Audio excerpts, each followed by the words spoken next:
মুসলিম, আমি সংগ্রামী, আমি চিররণবীর, আমি আল্লাহকে ছাড়া কাউকে মানি না। নারায়ে তাকবীর, নারায়ে তাকবীর, আল্লাহু আকবার।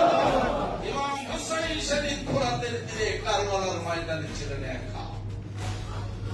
বাতিলের বিরুদ্ধে মাথা এমনি নতশিরে কাটার জন্য তিনি মাথা পেতে দেন নাই, বরং রক্ত বিন্দু ফোটা নিঃশেষ হওয়া পর্যন্ত তরবারি নিয়ে লড়াই করেছে।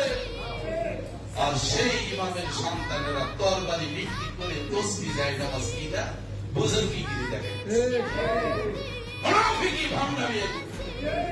তরবারি বিক্রি করে তুমি যায় নামাজ কিনতেছো, আর বেইজ্জতির চরম সীমায় যাওয়ার পরও তুমি দোয়ার মধ্যে লিপ্ত আছো। তরবারি কিনে না, আমার তরবারি কিনতে হবে। বদর যুদ্ধের হাতিয়ার করছে। আমরা কারো ধর্মীয় স্বাধীনতায় বাধা দেব না, কিন্তু আমরা আমাদের মসজিদ ভাঙতে আসলে চুপচাপ বসে থেকে বৃদ্ধাঙ্গুলিও দায়িত্ব আছে। আমাদের মসজিদ, আমাদের মাদ্রাসা, আমাদের খানকা, আমাদের দরবার গুলোকে অক্ষুণ্ণ রাখা। পেয়েছো নাকি খাতির করি, আদর করি, তাই বলে মাথায় উঠছো?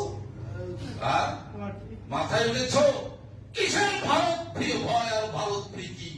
এই মোমেন্টের অন্তরে 18 কোটি মুসলমানদের অন্তরে কেবলমাত্র ভয় এবং ডর থাকবে। লাউহে মাহফুজের মালিক আল্লাহ।